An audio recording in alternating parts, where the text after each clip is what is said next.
I'm Anthony V from CompareCards.com. Today, we're going to talk about prepaid cards. I say cards rather than credit cards or debit cards because these are not credit cards and they're not debit cards. You're talking about the reloadable type of cards. They look very similar. Just to the naked eye, you think, oh, that's a credit card. But these are not credit cards. They are prepaid cards. They're used very similar to what you'd use for a bank account, but still a lot of differences. So we're going to talk about that and cover that in today's show. Some of the things you use a prepaid card for would be things like direct deposits. This is something that if you don't have a checking account or a savings account, a lot of businesses now require that, of course, you put your money into an account rather than actually have a physical check issued to you. And if you don't have one of those accounts, which there's actually more than 60 million Americans who do not, this could be something that could be used for. They can deposit your check right into it. They can also, of course, be used to pay bills.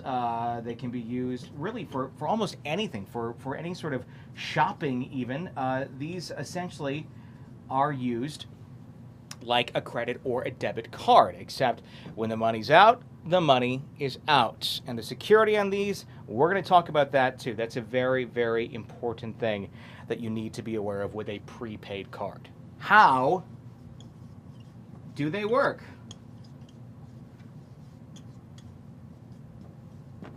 That's a very good question. Essentially, they do function like a bank account or a checking account in the terms of money in, money out. When you hit zero, you're out of cash. So let's say you put $100 into the account, you only have $100 to spend on the account. You get down to $1, you only have $1 that you can still spend on that card. You can't go put a $5 purchase on there and hope for overdraft protection. The card's just simply not going to work. So that's essentially how they function. Money in, money out. It's a good barrier if you have bad spending habits, but it's also not a way to build credit either. And we'll talk about that in just a second. Now, funds are loaded onto the card and they are held until the card holder uses those funds, just like we just said.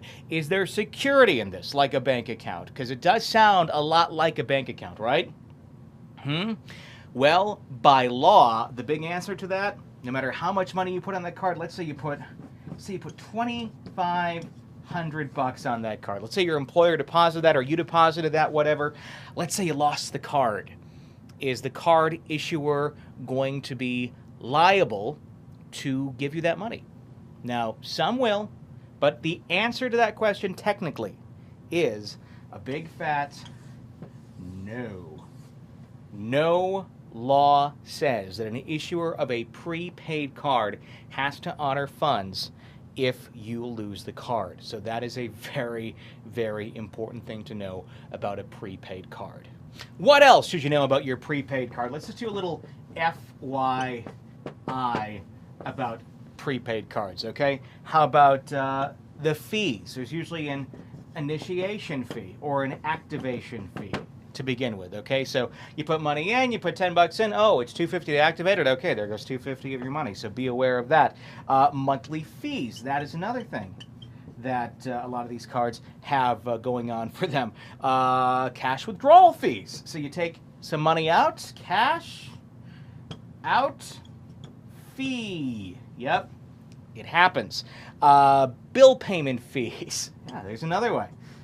You pay a utility bill, some of a fee for doing just that. There's a lot of fees with these type of cards. Now, I'm not saying every type of cash prepaid card has these sort of fees, but please, if you are thinking about getting one, take a look at the terms and conditions because you never know what some of these fees may actually be. Another fee to be concerned with, customer service fees. You call customer service, you got a question about your card, your balance, whatever. Oh, that's a fee. There's another one you can check into there. Fees to load the card. You want to use it. You want to put money on it. Fee. Overdraft fees. Of course, A lot of cards like this, if you do hit the overdraft limit, they just simply won't work. But some will have a fee associated with it saying, guess what? We already have all your other information here, so we are going to charge you. And if you choose not to pay it, go after you if you do not pay the overdraft fee should you hit one. So be aware of that. Fees to close the account. Okay, so you decide, you know what? There's too many fees here with this card. I think our relationship is done. Guess what? We're going to charge you for that one, too. So there are a lot of fees with these cards. On average, you're looking at about $15 a month in fees just to use the card alone. A card that a lot of folks may be going to thinking it's going to actually save them money. So be aware of the fees. Remember the old saying, assuming something will make an ass out of you and me? Well, that rings very, very true for prepaid cards. One of the most common assumptions of a prepaid card is that gift cards are the same as prepaid cards. You know, gift cards, you know, the type of card you get at the holidays or for a birthday or something. People think, oh, it's the same thing. It's a prepaid card. I can just recharge that baby. They are not the same thing. Okay, so be aware of that. A lot of people think that all prepaid cards are also very similar. We just went through the big list of fees that can be associated with some of these cards. Not all cards have those. They're all very, very different. So be sure that you know what card you're getting and just how different it is from the other prepaid cards out there if you're looking at getting a prepaid card. Now, money being secure. We touched on that earlier. Is your money, is it safe with a prepaid card? Like I said earlier, I'm just going to stress it again, the answer to that, no.